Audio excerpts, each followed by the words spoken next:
The notification sound from my phone made my stomach drop. Another text from Luke, another excuse about why he couldn't meet tonight. Wife suspicious, need to lay low for a while. I stared at the message, sitting in my car outside our apartment building, watching Jonas through the living room window as he helped Sophie with her homework. My husband looked so ordinary, so predictable, bent over our daughter's math problems with that patient expression he always wore. I was 32 years old, and this was my life. A cramped 2-bedroom apartment, a husband who spoke more to spreadsheets than to me, and a job in HR that barely paid enough to cover Sophie's school supplies. Meanwhile, Luke Perrin lived in a house with a 3-car garage and took business trips to places I'd only seen in magazines. "Mummy!" Sophie's voice rang out as I walked through the door. She ran to me, her dark hair bouncing, and I forced a smile as I hugged her. Over her head, I caught Jonas watching me with those quiet brown eyes of his. "How was work?" he asked, the same question he'd asked every day for the past 8 years. "Fine," I replied, the same answer I'd given every day for the past 8 years. But it wasn't fine. Nothing about my life was fine anymore. Later that evening, after Sophie was asleep, I found myself scrolling through social media while Jonas worked on his laptop beside me on the couch. My friend Tessa had posted photos from her vacation in Cabo with her new boyfriend. Another friend, Jenna, was showing off the designer handbag her husband had surprised her with. Everyone seemed to be living the life I deserved. "Look at this," I said, holding my phone toward Jonas. "Tessa's in Mexico again. That's the 3rd vacation this year." Jonas glanced up briefly. "That's nice for her." "Nice for her?" I laughed, but there was no humor in it. "Don't you ever want more than this? Don't you ever want to actually live instead of just existing?" He closed his laptop and looked at me properly. "I thought we were living. I thought this was our life."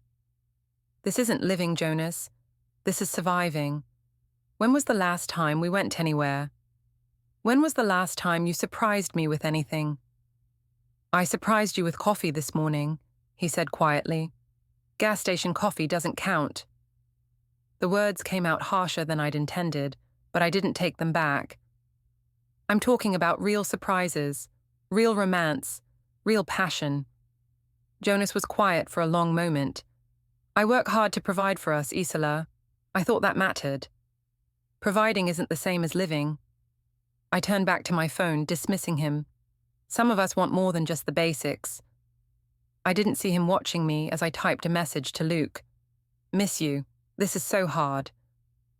But I felt his eyes on me, and when I looked up, he was staring at my phone screen. "Who are you texting?" he asked. "Just the girls," I said smoothly. "Planning lunch tomorrow." Jonas nodded and reopened his laptop, but something in his expression had changed. Something that should have warned me, but I was too focused on Luke's response to pay attention. The next morning, I woke up to find Jonas already gone. He'd left coffee for me, like he did every morning, with a note that said, "Have a good day," in his careful handwriting. The same note he'd been leaving for years. I crumpled it up and threw it away. At work, I couldn't concentrate. Luke had finally responded to my text, but it wasn't what I wanted to hear. "Can't do lunch today. Rain check?" Another excuse. Another delay. I was tired of being patient, tired of understanding, tired of waiting for him to make good on his promises. During my lunch break, I called my mother. "Honey, you sound upset," Mila said as soon as she heard my voice. "I am upset, Mom. I'm stuck in this boring marriage with a man who thinks romance is gas station coffee, and I don't know what to do about it." "Well, what do you want to do about it?" The question hung in the air. What did I want to do? I knew what I wanted. I wanted Luke to leave his wife like he'd promised. I wanted the life he'd shown me glimpses of, the restaurants and hotels and weekend getaways. I wanted to feel desired and special and worth fighting for. "I want to be happy," I said finally. "Then be happy," my mother replied. "Life is too short to settle for less than you deserve. Jonas is a nice man, but nice isn't enough. You're young and beautiful, and you shouldn't have to apologize for wanting more. Her words echoed in my head for the rest of the day. By the time I got home, I'd made a decision. That weekend, we were supposed to have dinner at Elaine's house.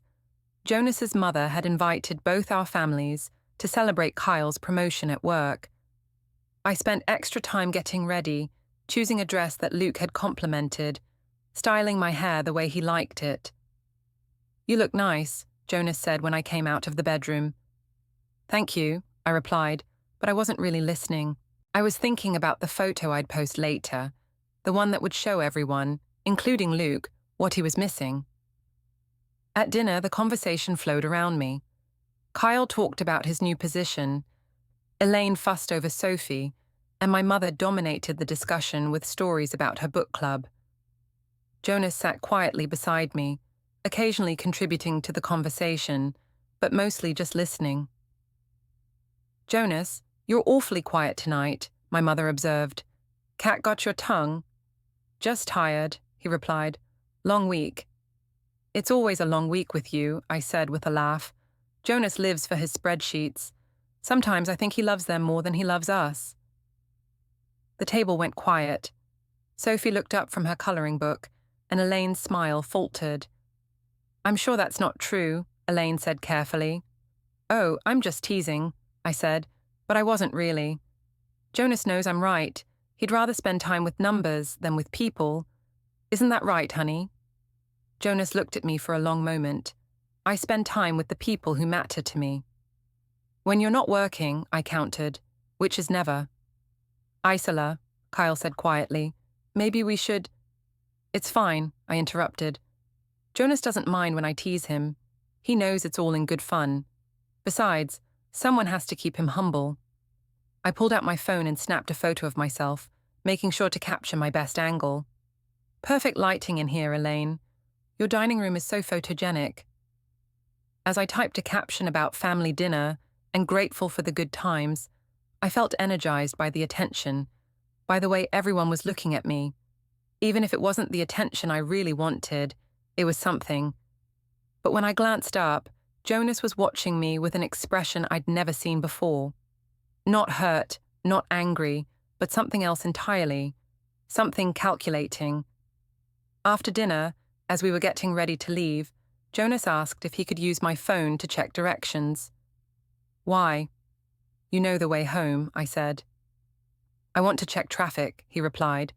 I handed him my phone, not thinking much of it. But as we drove home, I noticed him glancing at me in the rearview mirror more than usual. When we got home, and I went to plug my phone into charge, I noticed something odd. My Messages app was still open, but I was sure I'd closed it earlier. "Jonas," I called out, but he was already in the bathroom, getting ready for bed. I scrolled through my messages, looking for anything unusual. Everything seemed normal. Texts with my friends, messages from work, the conversation with my mother. But something felt off, like someone had been looking through my private conversations. I shook off the feeling and went to bed, but I couldn't sleep. Jonas lay beside me, breathing steadily, but I had the strangest sensation that he wasn't really asleep. That he was lying there, thinking, planning something I couldn't quite grasp. The next week, Luke finally agreed to meet me for coffee. We chose a small cafe across town, somewhere we weren't likely to run into anyone we knew. I arrived first and chose a table in the back corner, my heart racing with anticipation. When Luke walked in, everything else faded away. He was tall and confident, with the kind of presence that made people notice him. His suit was perfectly tailored. His smile was warm and familiar, and for a moment, I felt like the woman I was supposed to be. "You look beautiful," he said, sliding into the seat across from me. "I've missed you," I replied, reaching across the table to touch his hand. "I've missed you too." He squeezed my fingers. "This situation is just complicated right now." "It doesn't have to be complicated," I said. "You said you were going to leave her. You said we could be together." Luke sighed and pulled his hand away. "I know what I said, and I meant it, but the timing isn't right. She's been asking questions, and I need to be careful." Careful about what? About us? About everything. About protecting what we have until I can handle things properly. I wanted to believe him. I needed to believe him. How much longer do we have to wait? Just a little while longer. I promise. We talked for another hour, and by the time he left, I felt better. He kissed me goodbye in the parking lot, a real kiss that reminded me why I was willing to wait for him, why I was willing to risk everything. But as I drove home, my phone buzzed with a text from Jonas. "How was your work meeting?" I'd told him I had to work late, that there was a mandatory training session. The lie had come so easily, but now it felt heavy in my chest. "Boring but necessary," I texted back. "See you at home," he replied. When I walked into our apartment, Jonas was in the kitchen making dinner. Sophie was at the table, working on a drawing. "How was your day?" he asked. "Just like always." "Fine," I replied, "just like always." But something was different. There was a tension in the air that hadn't been there before, a sense that we were both pretending everything was normal when it clearly wasn't. Over dinner, Sophie showed us her drawing. It was a picture of our family, but something about it made my stomach clench. She'd drawn Jonas and herself standing together, holding hands, but I was off to the side, separated from them by what looked like a wall or a barrier. "That's a beautiful picture, sweetheart," Jonas said, studying it carefully. "Tell me about it." "It's our family," Sophie said simply. "But Mommy is busy, so she's over there." "Busy doing what?" I asked. Sophie shrugged. "Just busy. You're always busy now." The words stung more than they should have. "I'm not always busy, baby. I'm right here." "But you're not really here," Sophie said with the brutal honesty of an 8-year-old. "You're always looking at your phone." I glanced at Jonas, expecting him to correct her, to tell her that wasn't true. Instead, he was looking at me with that same calculating expression from the restaurant. "Maybe we should have a family game night," he suggested. "No phones, no distractions, just us." "That sounds nice," I said, but even as the words left my mouth, I was thinking about Luke, wondering if he'd text me later. That night, after Sophie was asleep, I found Jonas in his home office, working on his computer. The room was small, barely big enough for his desk and filing cabinet, but he'd made it his sanctuary. Financial documents were neatly organized in folders. His computer screen showed a spreadsheet I didn't understand, and everything was precisely arranged. "What are you working on?" I asked. "Just organizing some files," he replied without looking up. "At 11 o'clock at night." I couldn't sleep. I watched him for a moment, noting the way his fingers moved across the keyboard, the focused expression on his face. Jonas had always been methodical, but there was something different about his concentration tonight, something purposeful.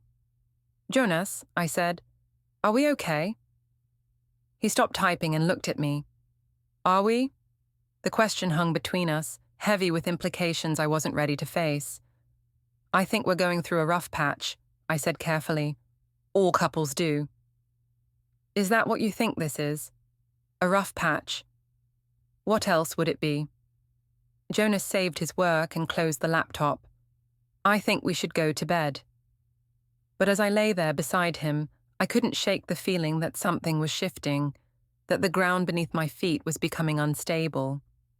I thought about Luke's promises, about my mother's encouragement, about the life I wanted versus the life I had. I thought about Sophie's drawing, about the way she'd separated me from the rest of the family. And I thought about Jonas, lying silently beside me, his breathing too controlled to be natural sleep. The next morning, I woke up to an empty bed. Jonas had left for work early, without his usual coffee and note routine. I found Sophie in the kitchen, eating cereal and looking unusually quiet. "Where's Daddy?" I asked. "He left already. He said to tell you he'd be working late tonight." Something cold settled in my stomach. Jonas never worked late. He was home by 6 every single day, like clockwork. At work, I tried to focus on my tasks, but I kept checking my phone for messages from Luke. He'd been distant lately, claiming his wife was suspicious, but I needed to see him. I needed the reassurance that what we had was real, that the risks I was taking were worth it. Finally, around lunchtime, I texted him, "Can we meet today? I really need to see you." His response came an hour later. "Can't today, maybe next week." Next week, always later, always when it was more convenient for him. I was so frustrated that I didn't notice my coworker Janet standing behind me until she spoke. "Everything okay, Isola? You seem stressed." "Just personal stuff," I said, quickly closing my phone. "Want to talk about it?" I looked at Janet, considering. She was older, divorced, someone who might understand what I was going through. "Do you ever feel like you settled?" I asked. "Like you married the safe choice instead of following your heart?" Janet sat down across from me. "We all have those thoughts sometimes, but marriage isn't about constant excitement. It's about partnership, commitment, building something together." "But what if you meet someone who makes you feel alive again? Someone who reminds you of who you used to be?" Janet's expression grew concerned. "Isola, are you talking about an affair?" The word hung in the air between us, ugly and undeniable. "I'm talking about happiness," I said defensively. "I'm talking about not wanting to waste my life in a marriage that feels more like a business arrangement." "And what about Sophie? What about the family you've built?" "Sophie deserves a mother who's happy. She deserves to see what real love looks like." But even as I said the words, I thought about her drawing, about the way she'd separated me from the rest of the family. Maybe she was already seeing exactly what my version of love looked like. That evening, Jonas came home later than usual, just as he'd promised. He looked tired, but there was something else in his expression, something that looked almost like relief. "How was your day?" I asked. "Productive," he replied. "Very productive." We had dinner as a family, but the conversation was stilted. Sophie chatted about school. Jonas responded appropriately, and I found myself checking my phone under the table, hoping for a message from Luke that never came. After Sophie went to bed, Jonas disappeared into his office again. I could hear him typing, the sound of papers being shuffled, the quiet hum of his printer running. "What are you working on in there?" I called out. "Just some financial planning," he replied, "making sure everything is organized." I didn't think much of it at the time. Jonas was always organizing something, always planning ahead. It was one of the things that made him so predictable, so boring. But later, when I got up to use the bathroom, I noticed light coming from under his office door. It was past midnight, and he was still working. I pressed my ear to the door and heard him talking quietly on the phone. "Yes, I understand," he was saying. "I'll have everything ready by Friday." "Ready for what?" I wanted to ask, but something held me back. Instead, I crept back to bed and lay there, staring at the ceiling, wondering what Jonas was planning that required so much late-night preparation. The next day brought a message that changed everything. I was at work when my phone buzzed with a text from an unknown number. "He knows more than you think." My blood ran cold. I stared at the message, reading it over and over, trying to make sense of it. Who was he? What did they know? And who was sending me anonymous warnings? I tried calling the number, but it went straight to voicemail. I texted back, "Who is this?" But there was no response. For the rest of the day, I couldn't concentrate on anything. Every time my phone buzzed, I jumped. Every time someone walked past my desk, I wondered if they knew something I didn't.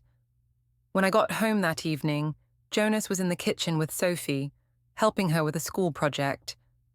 They looked up when I walked in, and I studied Jonas's face for any sign that he was the source of my anonymous message. "How was work?" he asked. The same question as always. "Fine," I replied. The same answer as always. But nothing was fine. Nothing was normal. And as I watched Jonas help our daughter with her homework, smiling and patient and completely ordinary, I realized I had no idea what was really going on in his mind. That night, I made a decision. I was tired of Luke's excuses, tired of waiting, tired of living in limbo. I posted a photo on social media, a selfie I'd taken earlier that day, with a caption about knowing my worth and not settling for less than I deserve. Within minutes, my friends were commenting, supporting me, telling me I was brave and strong and inspiring. The validation felt good, felt necessary. It reminded me that I wasn't crazy for wanting more. But later, as I was getting ready for bed, I caught Jonas looking at his phone with an expression I'd never seen before. Not hurt, not angry, but something that looked almost like satisfaction. "What are you looking at?" I asked. "Nothing important," he replied, setting the phone aside. But I had the distinct feeling that whatever he was looking at was very important indeed. The weekend arrived with an invitation from Elaine for another family dinner. This time, she wanted to celebrate Jonas's recent promotion, something he'd mentioned casually but hadn't made a big deal about. "You got a promotion?" I asked as we were getting ready to leave. "A small one," he said. "More responsibility, better pay." "When did this happen?" "Last week." "And you didn't think to tell me?" Jonas paused in the middle of adjusting his tie. "I did tell you. You were on your phone." I tried to remember, but the conversation was a blur. How many important moments had I missed while I was texting Luke or scrolling through social media or planning my escape from this life? At dinner, everyone congratulated Jonas on his promotion. He accepted their praise with his usual quiet grace, deflecting attention and changing the subject to Sophie's upcoming school play. "You should be proud," my mother told him. "Not everyone gets recognized for their hard work." "I am proud," Jonas replied. "I'm proud of what I've built, what I've earned, what I've protected." Something in his tone made me look at him more closely. There was a confidence in his voice that I hadn't heard before, a sense of purpose that seemed new. "What do you mean, what you've protected?" I asked. "Our family," he said simply. "Our future. The things that matter." After dinner, Kyle pulled me aside while the others were having coffee. "Isola, can I ask you something?" "Sure." "Are you happy?" The question caught me off guard. "What do you mean?" "You seem different lately, distracted, like you're somewhere else even when you're here." I thought about lying, about giving him the same superficial answer I gave everyone else. But Kyle was my brother, and the concern in his eyes was genuine. "I'm trying to figure some things out," I said finally. "What kind of things?" "Life things, marriage things, whether I'm living the life I'm supposed to be living." Kyle nodded slowly. "Just be careful, okay? Whatever you're thinking about doing, think about Sophie first. Think about the consequences." "What makes you think I'm thinking about doing anything?" "Because I know you, Isola. You've always wanted more, always believed you deserved better. And maybe you do, but sometimes the grass looks greener because we're not taking care of our own lawn." His words stayed with me on the drive home. Jonas was quiet, focusing on the road, while Sophie dozed in the back seat. I found myself really looking at them, maybe for the first time in months. Jonas's hands on the steering wheel were steady and sure. He drove carefully, protectively, always thinking about our safety. Sophie slept peacefully, trusting completely in her father's ability to get her home safe. When had I stopped appreciating these quiet acts of love? When had I started taking for granted the man who showed up every single day, who worked hard to provide for us, who never made promises he couldn't keep? But then my phone buzzed with a text from Luke. "Miss you, thinking about you." And just like that, the spell was broken. The ordinary car, the ordinary man, the ordinary life. It all felt suffocating again. Luke's message was a reminder of passion, of possibility, of the woman I could be if I was brave enough to reach for more. I texted back, "Miss you too. When can we meet?" "Soon," he replied. "Very soon." But soon never came. Days turned into weeks, and Luke's excuses multiplied. His wife was suspicious. Work was demanding. The timing wasn't right. Always something. Always a reason to wait. Meanwhile, Jonas continued his late-night sessions in his office. I could hear him in there, typing, printing, organizing. Sometimes he made phone calls, speaking in low tones I couldn't quite make out. When I asked what he was working on, he gave me vague answers about financial planning and work projects. Sophie's behavior began to worry me. She was quieter than usual, spending more time in her room, less interested in the activities she usually loved. When I asked if anything was wrong, she just shrugged and said she was fine. But she wasn't fine. None of us were fine. One evening, as I was scrolling through social media, I noticed something that made my blood run cold. Luke had posted a photo from a restaurant, an expensive place downtown that I'd been wanting to try. He was smiling at the camera, and across from him, partially visible in the frame, was a woman's hand wearing a wedding ring. He was having dinner with his wife. While I sat at home, waiting for his texts, making excuses to my family, sacrificing my marriage for promises he never intended to keep, he was taking his wife to romantic dinners.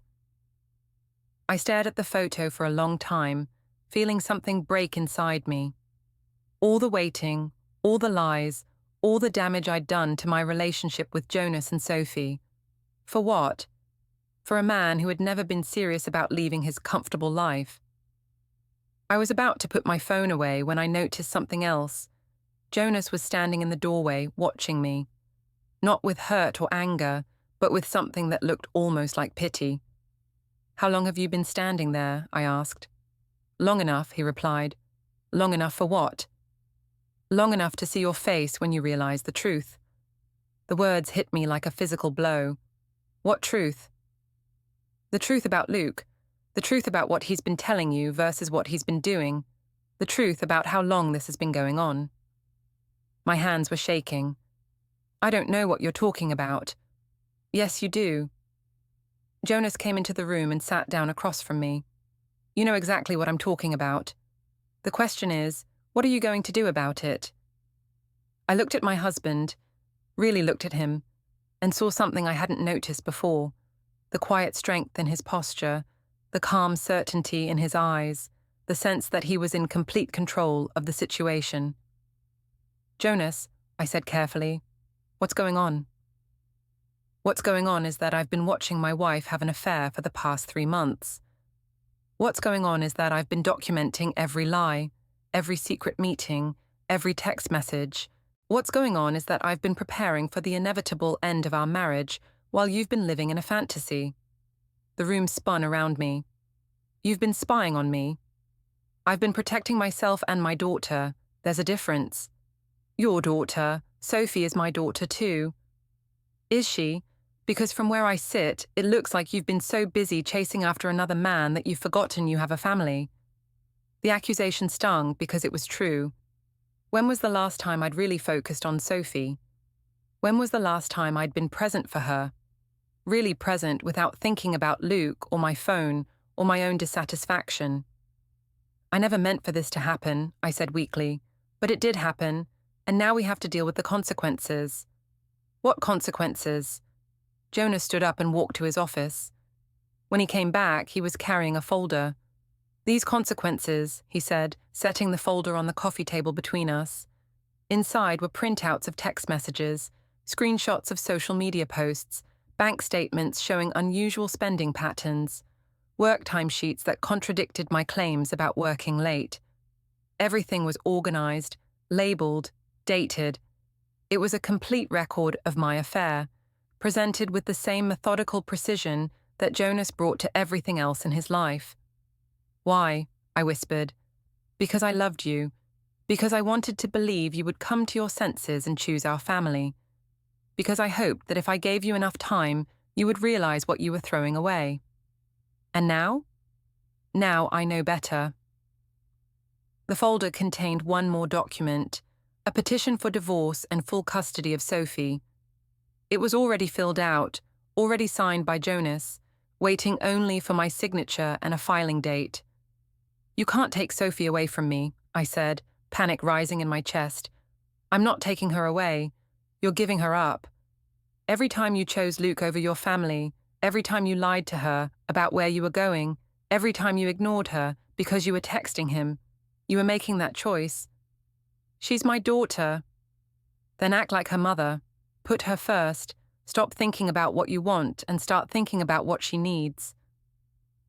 I looked at the divorce papers, at the evidence of my betrayal, at the calm, determined expression on Jonas's face. This wasn't the passive, predictable man I'd married. This was someone I didn't recognize, someone who had been planning and preparing while I was distracted by fantasies. "What do you want from me?" I asked. "I want you to be honest. With me, with Sophie, with yourself. I want you to stop pretending this is about finding happiness and admit that it's about selfishness. I want you to acknowledge what you've done and what it's cost." And then what? Then we figure out how to move forward in a way that does the least damage to our daughter. I spent that night staring at the ceiling, thinking about Luke's photo with his wife, about Sophie's drawing that separated me from the family, about Jonas's folder full of evidence. Everything I thought I knew about my life, about my marriage, about my choices, was crumbling around me. The next morning, Jonas was gone before I woke up. He'd left coffee, like always, but no note. Sophie was quiet at breakfast, picking at her cereal and avoiding my eyes. "Sweetheart," I said, "is everything okay?" "Are you and Daddy getting divorced?" she asked without looking up. The question hit me like a punch to the stomach. "What makes you ask that?" "I heard you fighting last night, and Daddy's been sad for a long time, but he tries to hide it." I knelt down beside her chair. "Sophie, your father and I are going through a difficult time, but that doesn't mean we don't love you." "But do you love each other?" The simple question from my 8-year-old daughter exposed the truth I'd been avoiding. Did I love Jonas? Had I ever really loved him, or had I just been comfortable with him? And if I didn't love him, what right did I have to be angry that he was protecting himself and Sophie from the damage I was causing? "It's complicated, baby," I said finally. "No, it's not," Sophie replied with devastating clarity. "Either you love someone or you don't. Either you want to be with them or you don't. Either you choose your family or you choose something else." Out of the mouths of babes. That day at work, I couldn't concentrate on anything. I kept thinking about Jonas's folder, about the divorce papers, about the choice I was facing. I could fight it, hire a lawyer, try to prove that I was a good mother despite my affair, or I could accept that I had made my choices, and now I had to live with the consequences.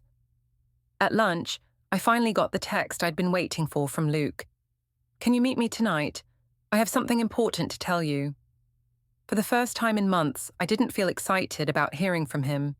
Instead, I felt tired of the secrecy, tired of the waiting, tired of the constant emotional turmoil. But I agreed to meet him. We met at the same cafe where we'd had so many clandestine conversations. Luke was already there when I arrived, looking handsome and confident as always. But something was different about his expression, something that made my stomach clench with dread. "Thank you for coming," he said as I sat down. "You said you had something important to tell me." "I do." He reached across the table and took my hand. "Isola, I care about you. I hope you know that. These past few months have been incredible, and I'll always treasure the time we've had together." The past tense wasn't lost on me. But I can't leave my wife. I thought I could. I wanted to, but it's too complicated. The business, the kids, the finances. Everything is tied together. A divorce would destroy everything I've worked for. I pulled my hand away. "So that's it? You're just giving up on us?" "I'm being realistic. We both knew this was a risk when we started." "No, Luke, you knew it was a risk. You let me believe we had a future together. You let me destroy my marriage for promises you never intended to keep. Your marriage was already in trouble, Isola. I didn't cause that." "Maybe not, but you certainly didn't help it. You encouraged me to lie, to sneak around, to put my wants ahead of my family's needs. I never forced you to do anything." He was right, and that was the worst part. Every choice I'd made had been my own. Every lie I'd told, Every moment I'd chosen him over Jonas and Sophie. Every time I'd convinced myself I deserved more. Those were my decisions. What happens now? I asked. Now we go back to our lives. We move on. We remember the good times and learn from the experience. That's it. That's all this meant to you. Luke sighed. Isola, you're a beautiful, passionate woman. Any man would be lucky to have you. But I'm not that man. I can't be that man. I sat there for a moment, processing the end of everything I'd risked my family for. Then I stood up. You're right about one thing, I said. I am a beautiful, passionate woman, and I deserve better than a coward who makes promises he can't keep.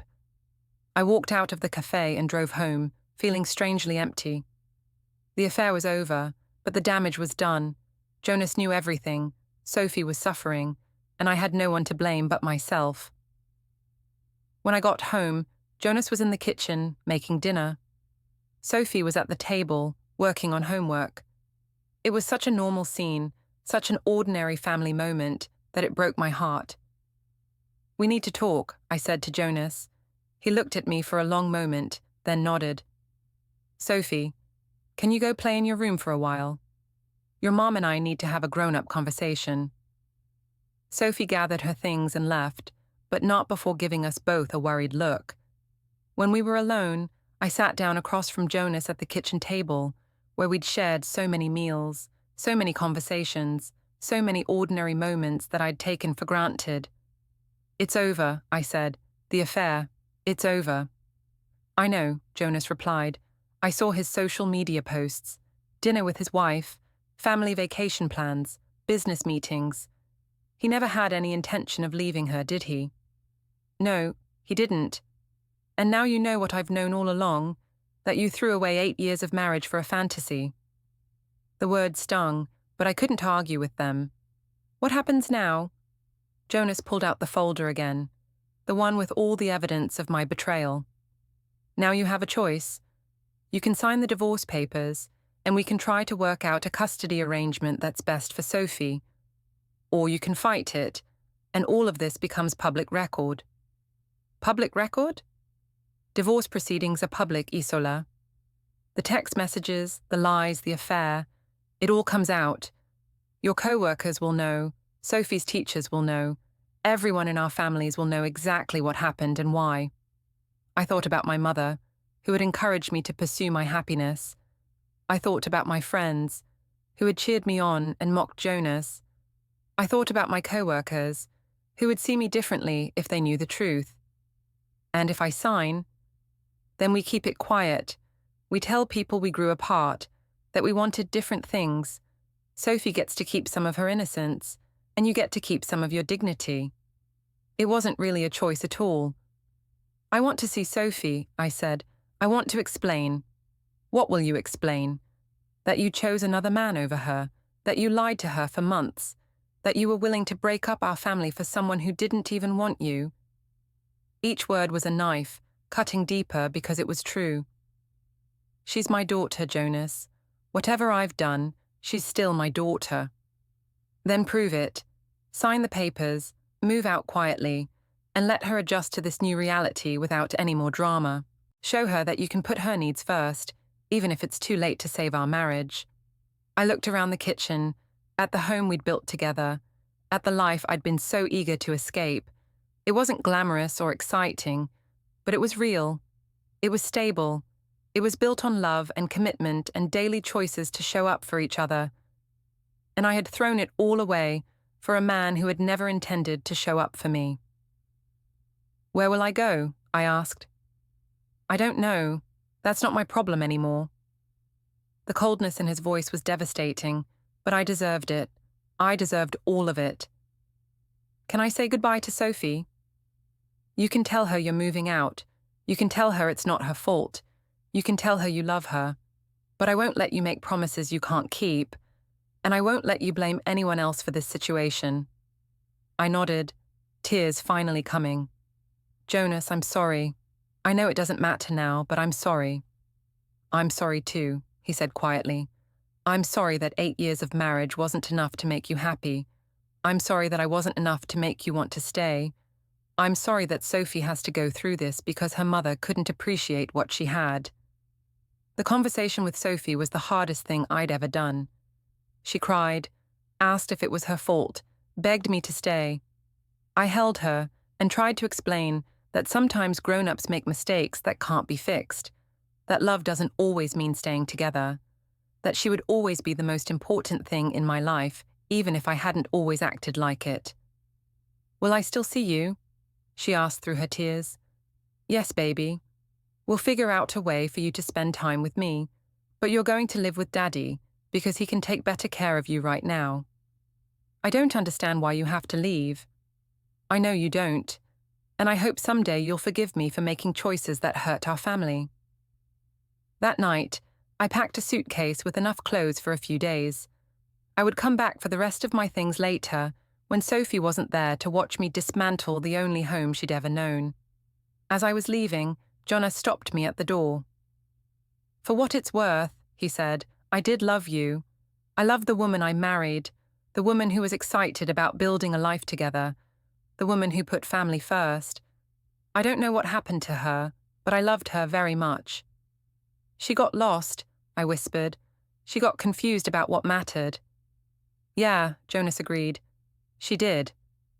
I moved in with my mother temporarily, sleeping in my childhood bedroom and trying to figure out how to rebuild a life I'd completely destroyed. The divorce papers were filed quietly, just as Jonas had promised.